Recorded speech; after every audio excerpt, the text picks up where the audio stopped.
Yeah, we're going to change it up a little bit tonight, man. What's going on? Welcome back to your Late For Guy. We got a special live episode tonight. We're going to be talking about the rule changes from MLF. We're going to break it down. Y'all tune in.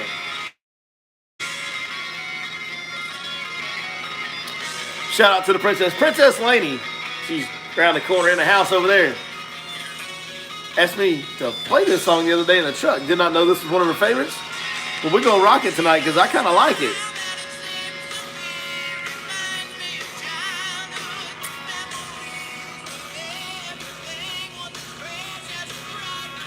I mean, the dude singing is an absolute crackhead, but it's a great song. I'll say that. Settle in and join us for a night of bass fishing tournament talk. We're going to talk about the rule change from MLF, man. What in the world is going on over there?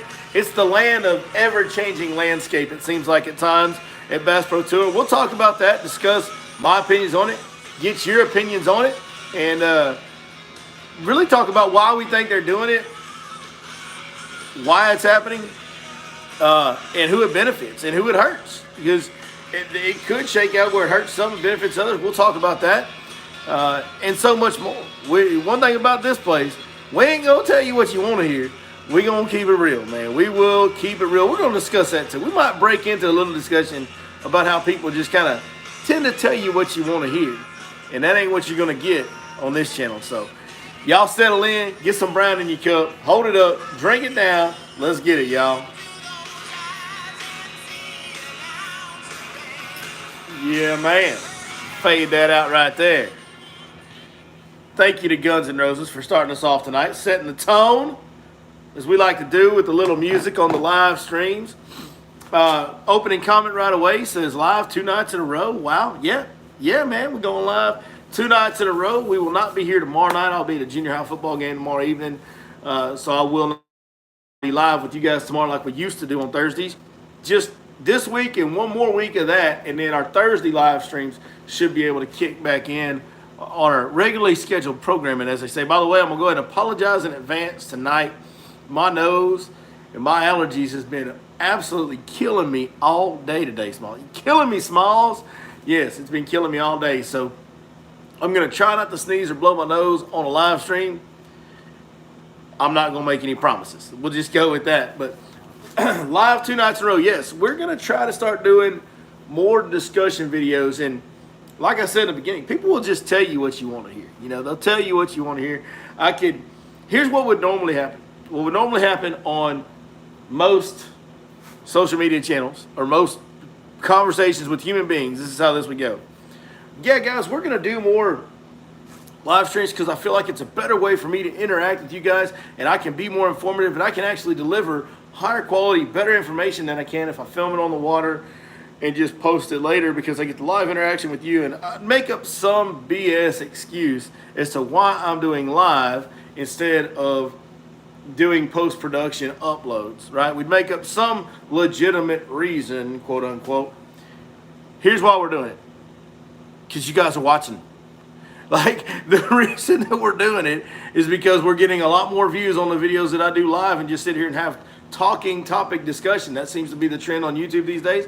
That's what you guys want to consume, and it's kind of like fishing. Like, I may want to catch them on a chatterbait, but like if they're biting a topwater, I better throw a topwater. Like if I get a couple blow-ups on the topwater and I put it down and start throwing chatterbait, that's on me, dog. Like that's on me.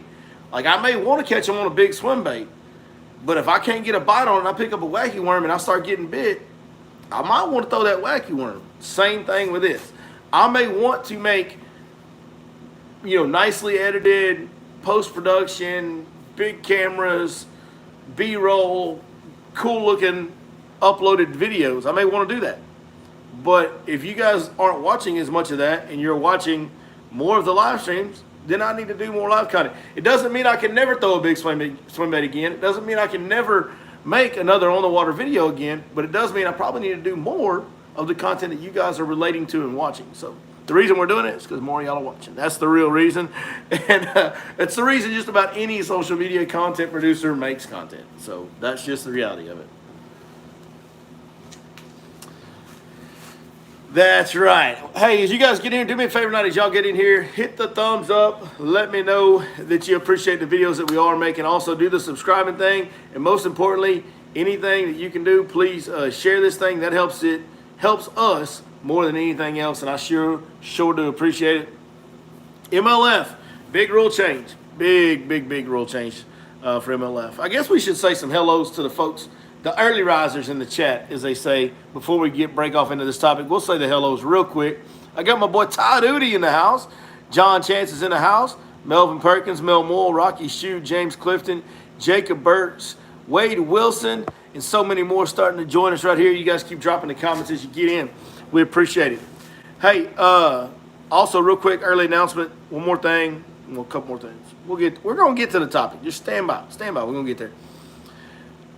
Guide trips, fall guide trips. We have openings for guide trips this year. We're just be real honest with you. I don't know if it's economy. I don't know what it is.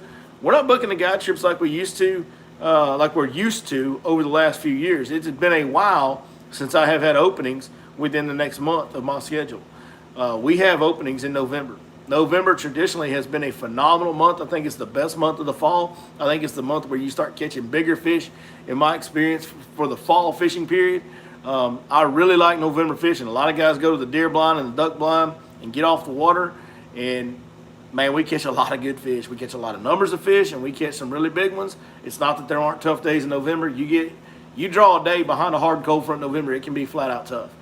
But a lot of the days, I would even venture to say most of the days, are very productive. We catch a lot of big fish in November on a lot of lakes, not always just Lake Fork either. Lake of the Pine shows out in November. Palestine can show out in November. And several other, Lake Athens, like several other smaller lakes in the area, show out really well in the month of November. So if you guys want to get a guide trip, it's a great opportunity. Holler at me. We may even be able to work in a discount, because it's been a long time since I've had openings coming up this close on my schedule. So maybe if you need a discounted guide trip, holler at me, hit me up. We may even work out a discount for you guys on some of these guide trips, because I need to fill these dates, man. Got to keep the bills paid. So, all right, that being said, let's talk about MLF and their rule change. Oh yeah, you can find information on guide trips at yourlakeforkguide.com, which will be linked below after we get off the live stream. They changed it, man. So they went to best 5, right? All along, they've been every fish counts, and we've had conversations about best 5 versus every fish with several of the MLF pros on this channel over the past years.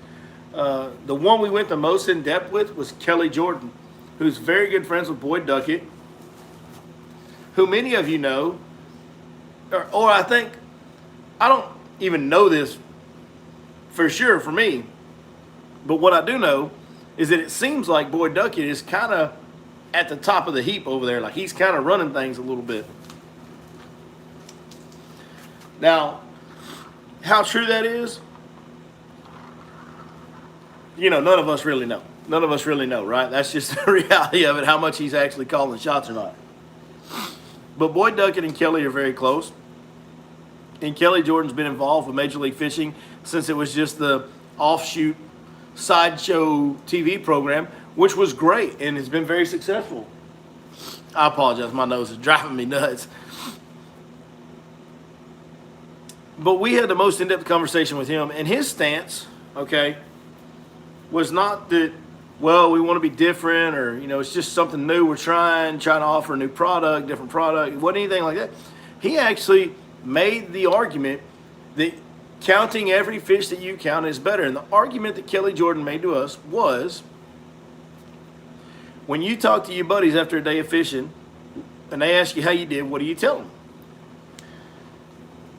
And basically what we came down and we agreed with him was, it comes down to you say, man, I caught 27, biggest was 6 pounds. Or do you tell them my best 5 weighed 22 pounds? Well, you always say, man, I caught 27. He said, so what's the common measurement for the everyday angler of how good their day went? A lot of it has to do with how many fish they caught. Okay, that's a valid point. I'm with you. I'm with you there. Okay. He goes, and if me and you go fishing and I go out and I catch 6 fish but I catch two real big ones. I catch like an 8-pounder and a 7-pounder, and then, a bunch of 3-pounders to go with it. And now I've got, whatever that would be, 23, 24 pounds. Or if you go out and you catch 30 and average 4 pounds, and your biggest fish is a 5-pounder, who was on them? Who was catching them better? The guy that caught 30 and just never got a 7 or 8 pound bite, or the guy that caught 6 and got an 8-pounder and a 7-pounder? Who caught them better? Well, I think most people would agree the guy that caught 30 was catching them better. Like, there's no doubt he had a better day of fishing. He was on them better. Well, in the every fish counts format, that is going to be a much better day than the guy that only caught the 6 with the big ones. But in the 5-fish format, the guy that only caught 6 actually beats the guy that caught 30 in that situation. And I really kind of got convinced. Kelly convinced me that, okay, maybe there is something to this every fish counts format being a better measuring stick. Maybe there's something to that. I don't go in all the way because I do think there is something that it is just harder to catch bigger fish, and there's a different art to it. Like, it's a lot easier. Here was my argument to Kelly in the beginning it's a whole lot easier for me to go out and catch 4 2-pounders than it is for me to go out and catch 1 8-pounder. It's a lot more common and a lot easier for me to catch 4 2s than it is 1 8. For that reason, I think the big fish should be rewarded. And that was kind of the other side argument. And I really never could make up my mind which format I thought was truly better, honestly. But that was Kelly Jordan's stance on it, and that was, to me, him being a kind of a representative of Major League Fishing and being so deeply involved in it from the beginning and being so tight with the leadership at Major League Fishing. And I'm not sure, I think Kelly might be one of the part owners of the deal at Major League Fishing. To me it seemed like a company stance that the way he said it, everything, it felt like a company stance that the every fish format was the better measuring stick. So why are we now changing? If we believe that is the best measuring stick, why are we now changing? The answer is simple and complicated. It's simple in that they feel like it's what people want. And it is what a certain group of people want. 100%. It is what a certain group of people want. The traditional tournament crowd wants to see them go best 5. That's what they want to see. Here's my issue with that. I don't know. Maybe we should hold on to that for a minute. When I say traditional tournament crowd, we're talking about guys like me that grew up watching Bassmaster on the weekends, have fished, been into bass fishing their whole life, all that good stuff. Here's the problem with that. We have an entire generation of anglers that grew up watching more YouTube fishing than they have tournaments. When I get people in my boat on guide trips that have young people with them, teenagers, high schoolers, 20-something-year-olds, even a lot of 30-year-olds, and you ask them, hey man, do you watch Bassmaster Elite Series? It's 50-50 at best on who says yes and who says no. But every single person that fishes watches fishing videos on some level on YouTube or some social media platform. So many of these anglers are growing up not consuming tournament fishing. They are consuming social media fishing. And not necessarily me. It could be Guggen Squad guys, or it could be one of the probably 1 million YouTube anglers that are making content out there at this point. There's a million of them. I mean, there's, the guys in Florida, Mikey Balls and all them, and the guys in California with Tactical Bassin and Oliver Nye, and there's guys everywhere. There's, the Bass Geek in Tennessee, and there's Fish the Moment in the Midwest, and man, there's people in every region of the country that are getting it on this social media fishing stuff, and every single person that gets in my boat that is into bass fishing, that is even casually into bass fishing, is consuming bass fishing content on social media. But I would say best case scenario, it's maybe 50%. And I think it might actually, honestly, if I did a poll, I think it would be less. But best case scenario, it's 50% of the people that are into bass fishing are actually watching Bassmaster Elite Series or Bass Pro Tour. Like, we're missing the boat here. Missing the boat here. And one thing that Major League Fishing Bass Pro Tour has going for it is they, to me, have a way to appeal to that person that's not a traditional tournament consumer. Okay? They have that live scoreboard, right? And I know Bassmaster, and I know and love Dave Mercer, right? Like Dave, I love Dave. Dave's awesome. He's fun. He's funny. Super nice guy. I know several people at Bassmaster, and I have a lot of respect for all of them. Obviously, I've been a Bassmaster fan for a long, long, long time. And from my dealings with the folks that run the Bassmaster organization, they are amazing people, super good people. There's some shine off that penny for me too, but that's a whole nother topic that we can go into on another night. Let me just try to stay on track here, regather my thoughts. You know what? Cheers, y'all. Let's do that. So, what was I getting at?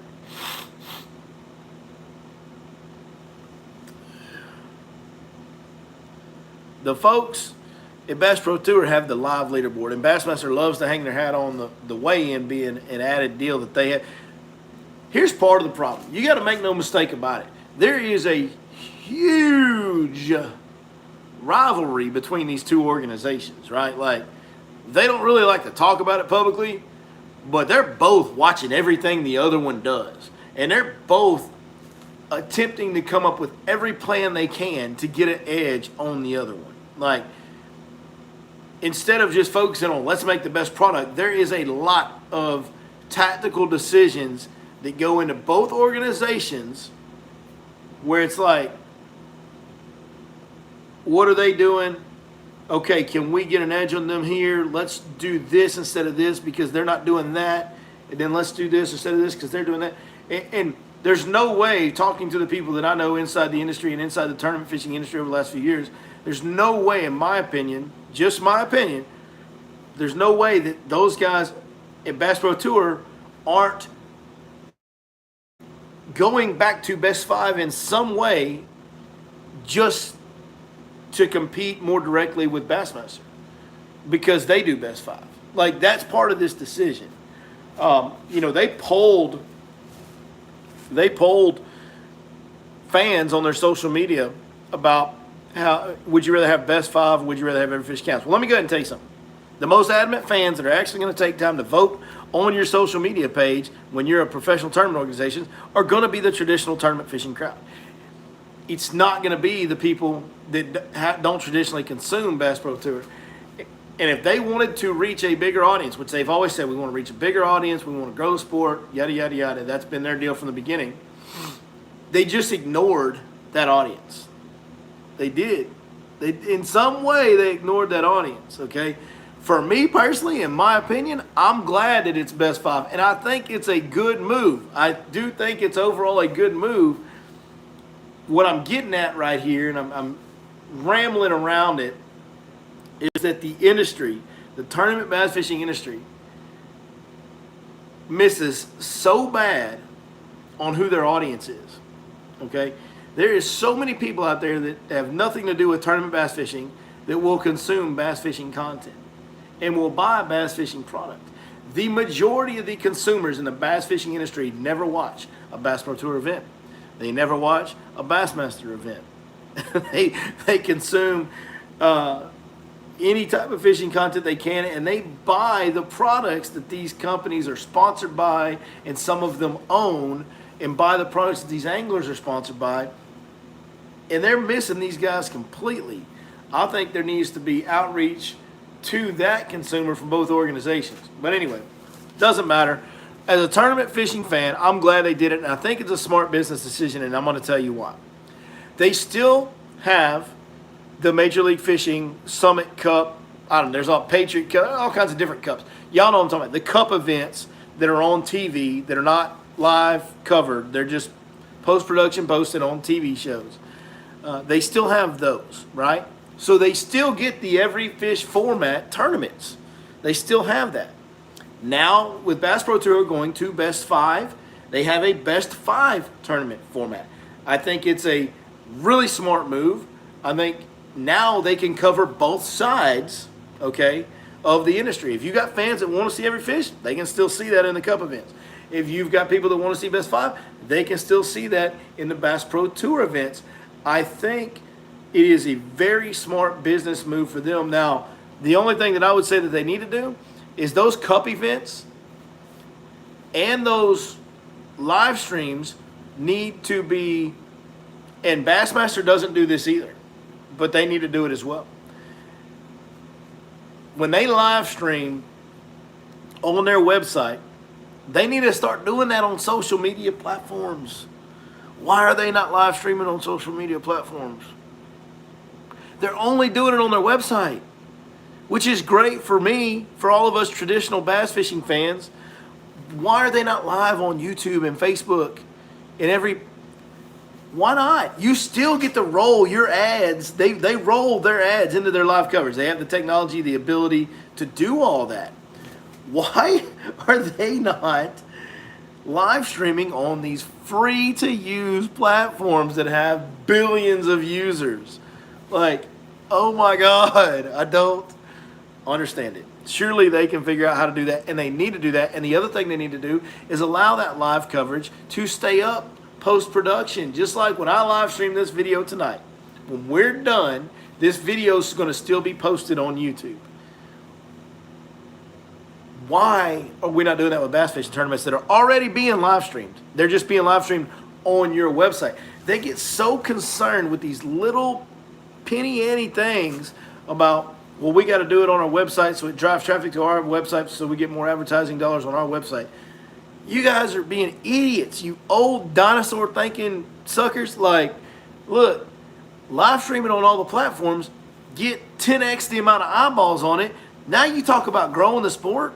And oh yeah, if you get that many more eyeballs on it, guess what you can do to all those commercials that are in the middle of the live stream? Now those commercials, that spot, that airtime's worth 10 times more when there's 10 times more eyeballs on it.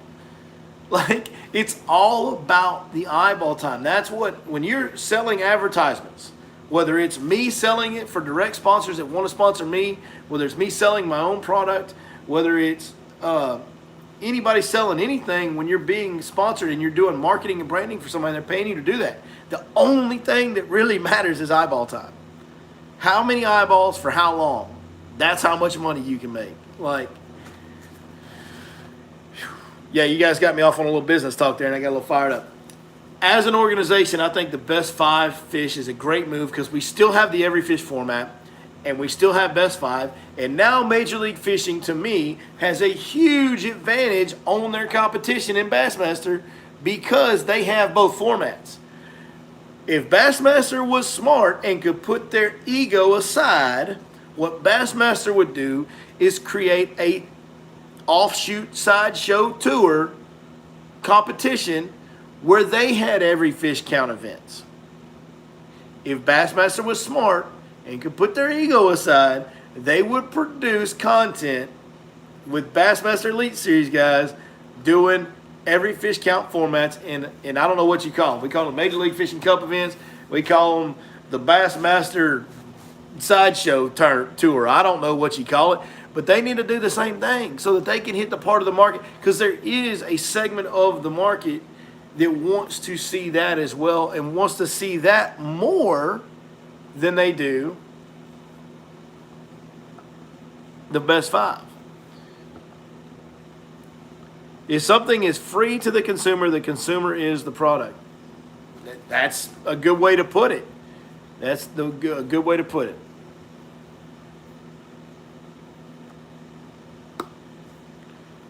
Wish you could live stream the angler you choose to. I mean, that's a good idea. The problem with that is it's a logistics issue on that one, right? Like, you can't have a live streaming camera in 100 boats.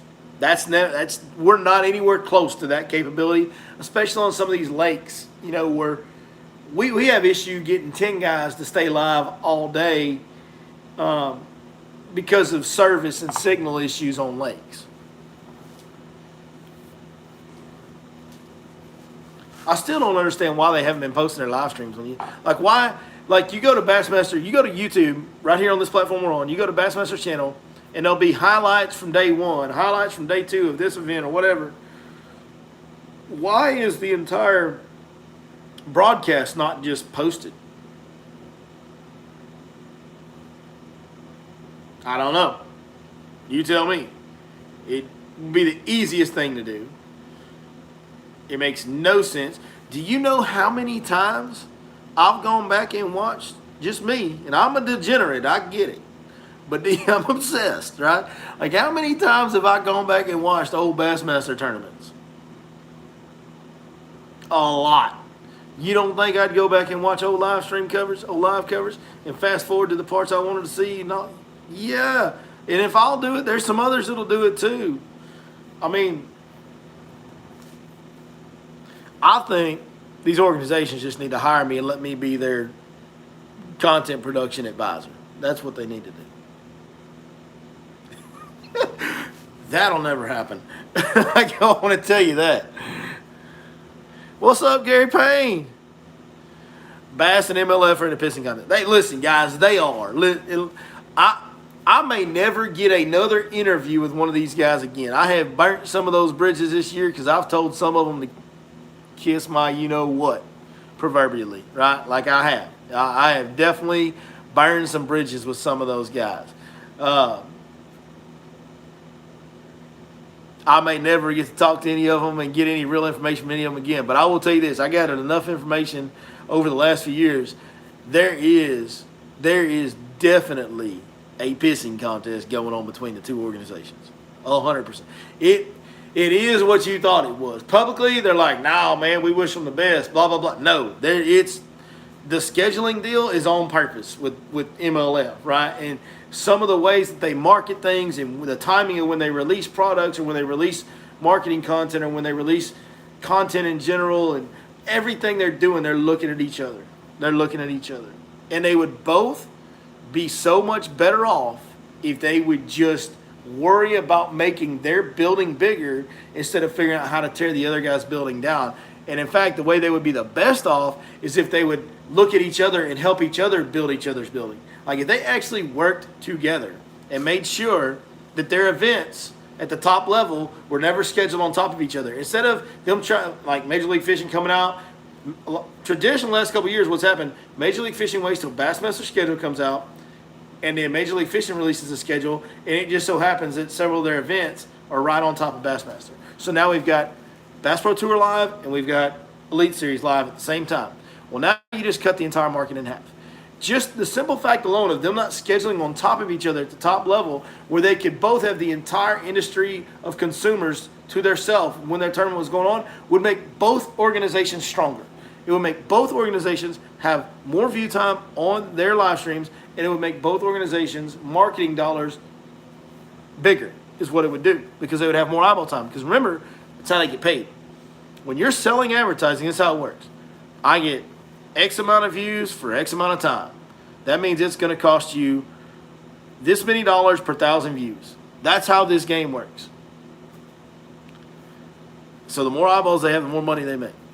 And the more money they make, the stronger the industry is. Where do you find old Bassmaster tournaments? You can literally just search them. Just search them on YouTube and you can find them.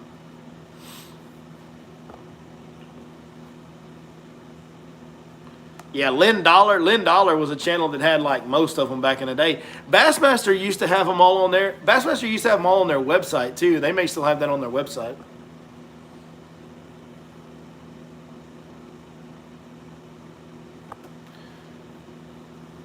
Why do I think so many pros are trying to leave Bass Pro Tour and go back to Bassmaster? I don't think so many are. I think that's overstated.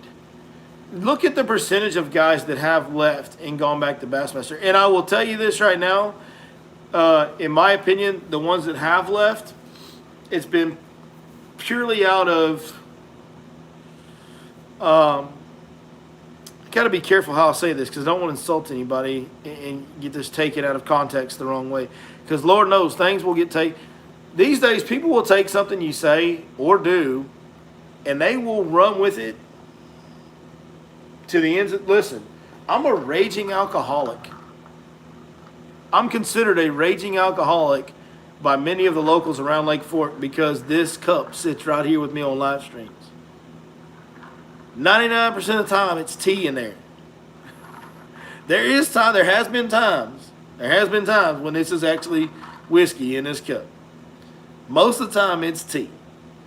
But if you talk to some of the locals around the lake, people will take any little bit of anything you do publicly and go, man, they'll run with it. So I'm learning more and more this year more than ever. I mean, it's literally given me legal troubles this year. It's just been, I can't even go into the details and stuff. Someday I'll be able to, but right now I can't. I have had so many off the water issues. I never realized how many people were actually consuming the content that you put out because you're so small. Like I'm so small in the grand scheme of things when it comes to social media.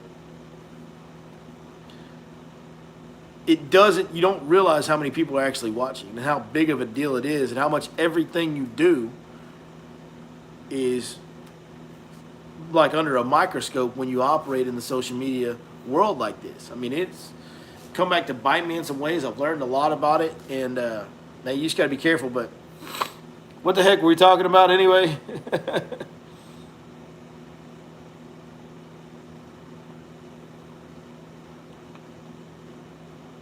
Why do we think so many pros are trying to leave? Yeah. Man, I think it's just not a good fit. I think is the biggest thing. Like, Gerald Swindle, to do what let's be real about what Gerald Swindle does. Number one, Gerald Swindle catches them. Like, he does catch them. He's one of the best. Maybe ever. Like, he's really good. But what Gerald Swindle does more than anything is entertain. Well, he needs an audience. And Gerald seems to be, and he's come out and said something to this effect where, like, he feeds off that live audience interaction. He feeds off the fans at the events. And a big part of his value is his comedy and his personality. That is valuable to him because it gets what? It gets eyeball time. And that's valuable to sponsors. And at Major League Fishing, no weigh-ins and all that on Bass Pro Tour, he doesn't get that opportunity to get up in front of the crowd and give us that hilarious soundbite. When he gets up there on the stage and just gets to going and saying something that all of us, soundbite quote forever, ball of doo-doo crankbaits and the maintenance wipes and, dump the clutch on them and, I was losing but having a hell of a time losing. Like, these are all things Gerald Swindle said on stage. And that comes from the crowd interaction and him feeding off that. So there's actually a monetizable value to him having a crowd to play off of. So for Gerald, it was a bad fit. He needed to go back to Bass where he had a crowd at weigh-in and he had a crowd at expos and, he had that interaction thing going. With the other guys, in all those situations, I think it's just a bad fit. That maybe they clash with the leadership at Bass Pro Tour. Their personalities clash. They don't like them.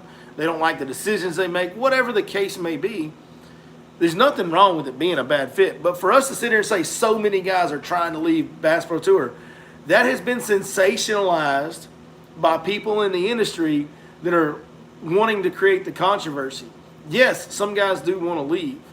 But looking at it from the outside looking in, the big picture thing, it's, less than 10 have left out of, 80, 90? It's not that much. Like, it's not that much. You know what I mean? It's not like everybody's trying to leave. And there are some new guys now. I guarantee you Ryan Salzman ain't got no issue with Bass Pro Tour. He came in, qualified, came in this year, and did great, and he's having the time of his life. Dakota Ebear ain't got no problem with Major League Fishing, Bass Pro Tour, right? Like, it's not as bad as it's been made out to be. And that is the deal.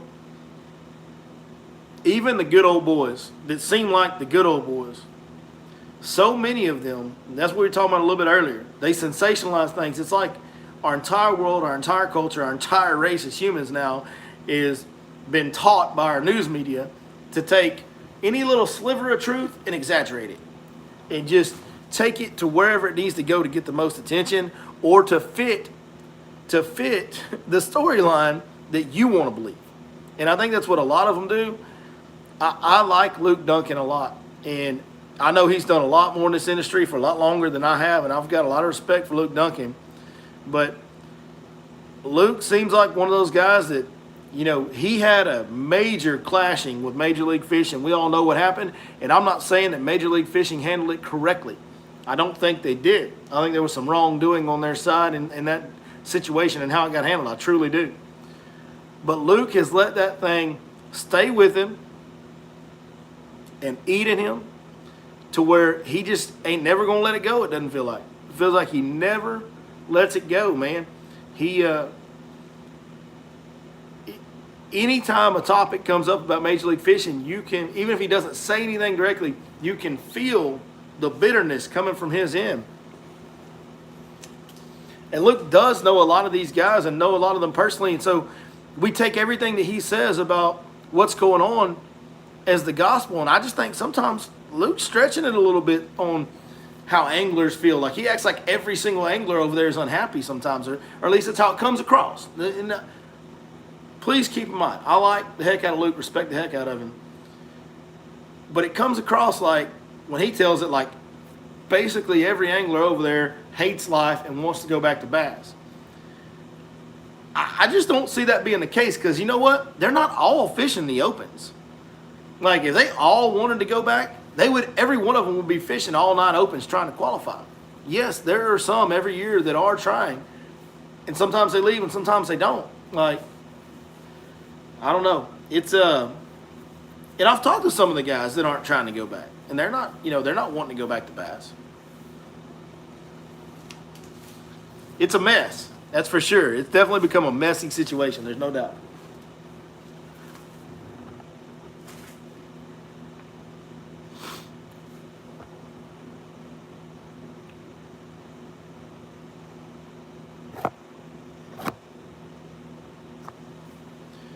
Their Roku app has all the old stuff, and see that, and that's what you do on your own time is none of their business. Yeah, I mean, no, listen, Major League Fishing has got some issues. Like, I'm not saying they don't, and I think I know what you're referring to there, the deal with Burge, where he was, I can't remember how, I can't really speak on it because I can't remember the details of it, but basically it was something along the lines of he thought he was out of contention for a tournament, so he was going to withdraw from that tournament to go fish and open because he thought he was out of contention. I think it was heavy hitters. And he thought he was out of contention, so he was going to go leave early to go make an open that he was trying to fish. And basically Major League Fishing just came out of nowhere and decided they were going to fine him. That's crazy. Like, you're going to fine a guy from withdrawing. Which I understand you got to have your guys stay and participate. You got a product to put out. Here's what the issue is with that. I don't even think the issue was necessarily they were going to fine him for leaving. And I think Zach Burge would concur with me on this. It's that there's no written punishments for written rule. You know, it's when they just make up a rule, or it's an existing rule and they just make up a punishment. They were going to punish Zach Burge more for withdrawing for one day than they ended up punishing Jeff Sprague for knowingly cheating in an event. I mean, cheating in bass fishing is a hot topic, or cheating in fishing is a hot topic right now with the walleye deal. And I don't want to go back into that. We kind of covered that one time, and that's all I want to give it because everybody's still talking about that. That's the other thing people do. Everybody's talking about that because it's a hot topic and it gets you more views if you title your videos walleye. I mean, go look at Randy Blockett Shelley. He's done 35 videos on walleye cheating. I don't know Randy Blockett from Adam, but that dude is just chasing the trending topic harder than anybody else I see. If you title your video walleye cheating scandal or walleye cheating this and you put them in a thumbnail, it's going to get you more views right away. But I don't want to give those guys any more run or any more publicity because they don't deserve it. And the more we all keep talking about it, the more attention they're going to end up getting and the more famous they will become. Even though it's for negativity, if they're smart, they could turn that into a valuable thing. And I ain't trying to help them do nothing because they are the exception, in my opinion, not necessarily the rule in fishing. I mean, that to that extreme, willingly cheating in a tournament like that, yes, is cheating happening? Yes. To that extreme, at the top level of bass fishing, I don't think we have a cheating issue at the top level of bass fishing. I don't honestly see how guys could really get away with it the way things are set up. So, yeah, if they could get away with it, somebody probably would because that's just human nature. Man, I keep losing my track tonight. I can't think. My own nose all clogged up. I can't think clearly tonight. Rambling around. What are we talking about?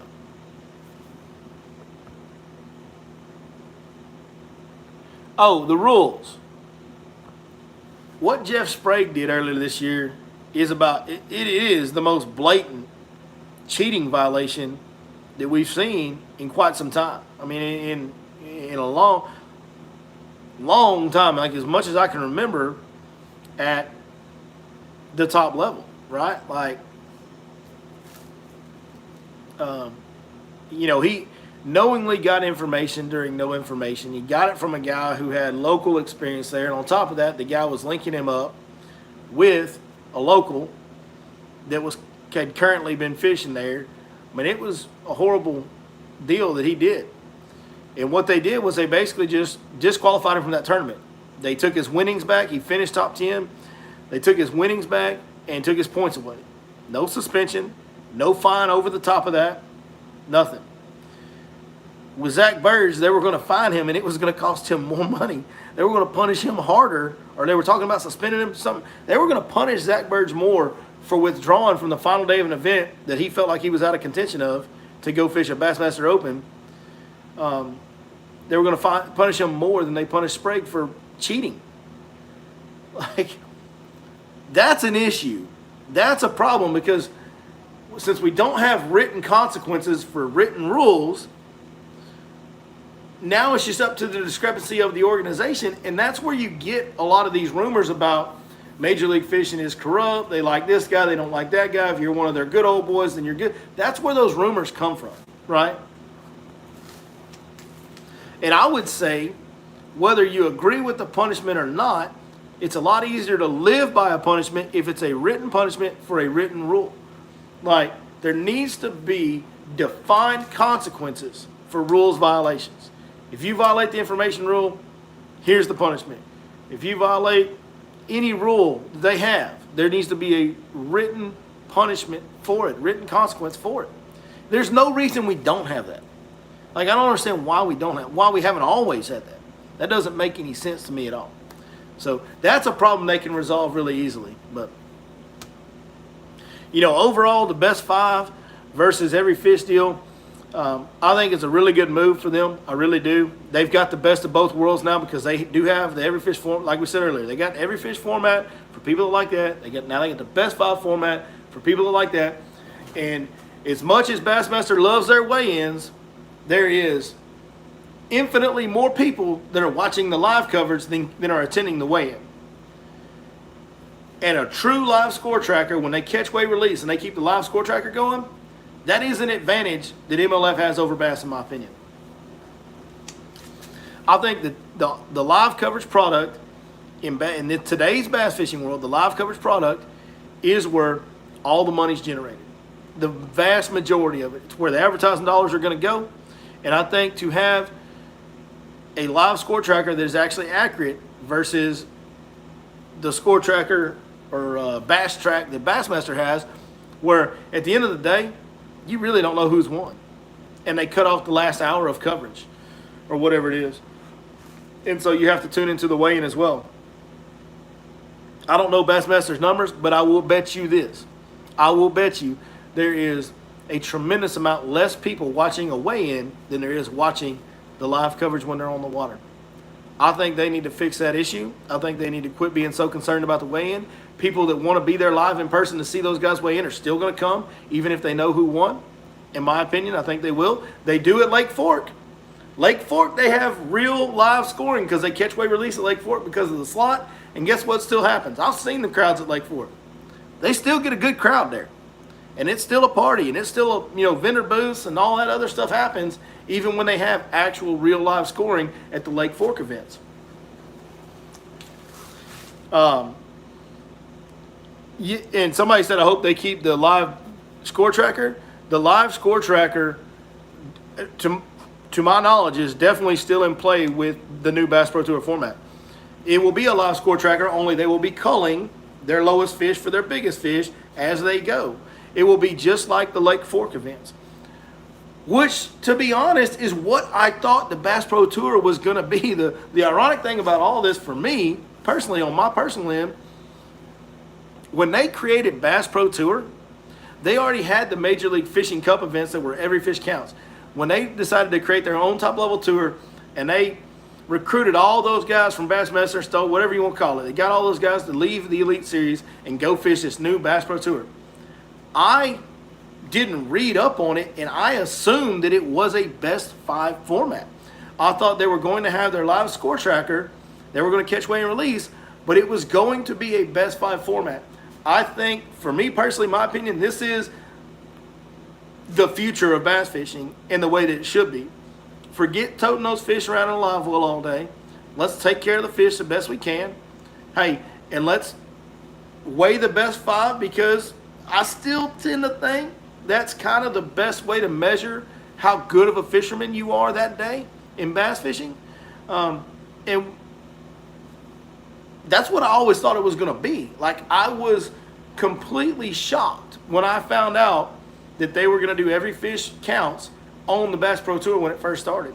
And if you actually go back years ago and look at the podcast that we were doing back then on Sunday nights, when I first found that out, you'll see me react as such, that I was completely shocked and I thought it was a huge mistake at that point. Now, that was before I had the in-depth conversation with Kelly Jordan about the value of every fish counts. And he did bring me around on that. Some. I'll tell you this, in Major League Fishing, there is no way for a guy to cheat. Bass Pro Tour or Cups. They have a judge weighing the fish and they're releasing immediately. There's not a way for a guy to cheat in that format. That is one good thing they got going for them there. Bassmaster, if you don't have a marshal in your boat for a day, it is conceivable that you could cheat. Now, I'm not saying guys are doing it. I don't think they're doing it. But it is possible. It is conceivable that somebody could cheat in one of those events. When you've got a judge weighing every fish live action and releasing it, there ain't no cheating, dog. There ain't no cheating. No way.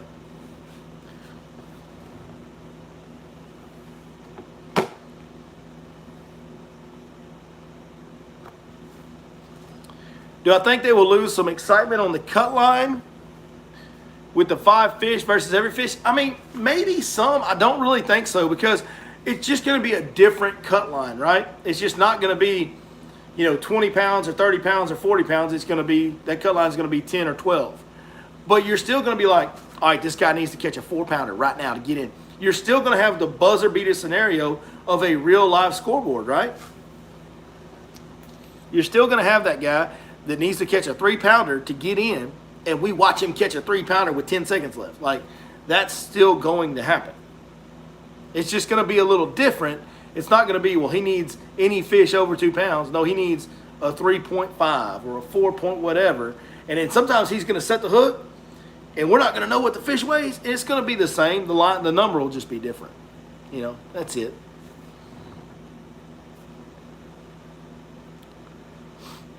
Going to be a lot more ties? I don't think so. I mean, they're weighing those fish to hundreds, hundreds of a pound.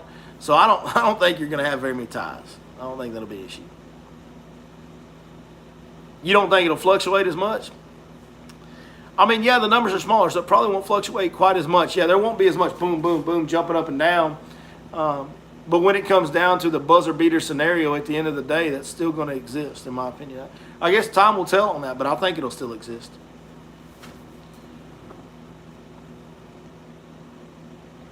And Terry, if you like it better with every fish being weighed, you can still consume the Major League Fishing Cup events.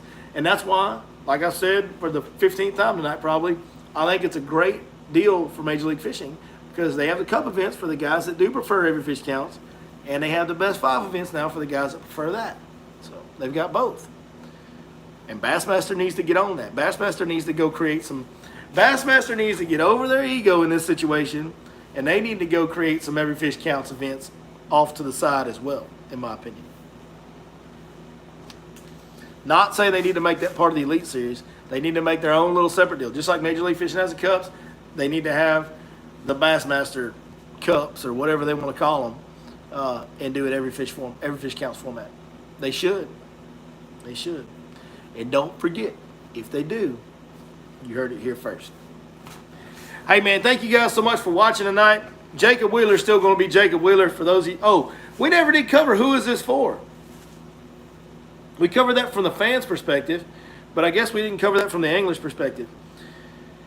I've heard some rumblings about, well, they just did this because some of their old names that were great at the Bassmaster aren't great over here, and they're basically just trying to eliminate these young guys that are killing them with forward-facing sonar, and there's no truth to any of that. Forward-facing sonar is not the way to go catch a bunch of small fish. Forward-facing sonar, if you've ever done it, is not the most efficient way time-wise to go catch fish. It's just not. If you've ever done it, you'll know that, right? You'll know that it's not the most time-efficient way to go catch fish. Forward-facing sonar is not that. A lot of times you waste a lot of time using forward-facing sonar. But what you can do is target bigger fish and only target bigger fish. If anything, this format change helps the forward-facing sonar guys. So the storyline that we're hearing from some people, or that some of the viewers or some of the fans are talking about, well, they're trying to take some of the forward-facing sonar out of it with this rule change. It's actually the opposite. It's completely the opposite. I think the guys that are hammers on every fish are still going to be hammers at best 5. This was not a rule change to help Kevin Van Dam be great again. It's not what this is. It's not what this is. If Kevin Van Dam becomes great again, it's because he's fishing better. There are some guys that are better at catching bigger fish, and they will benefit from this rule change. And there are some guys that are better at catching more fish, and this rule change will not be great for them. But that is just guys and their tendencies and how they fish and how they see the lake and break down the lake. That has nothing to do with an intentional elimination of a certain age group or a leveling of the playing field for a certain age group or eliminating forward-facing sonar. It's the forward-facing sonar argument cannot be further from the truth. The forward-facing sonar is actually going to become more valuable to these guys to target the bigger fish. So just keep that in mind when you're thinking about this rule change and why it was put in. It was not put in to make forward-facing sonar less effective. That's completely wrong. So, all right, thank you guys for watching, man. Appreciate you. I got to get going. Hey, we will see you next time right here on your Lake Fork Guide.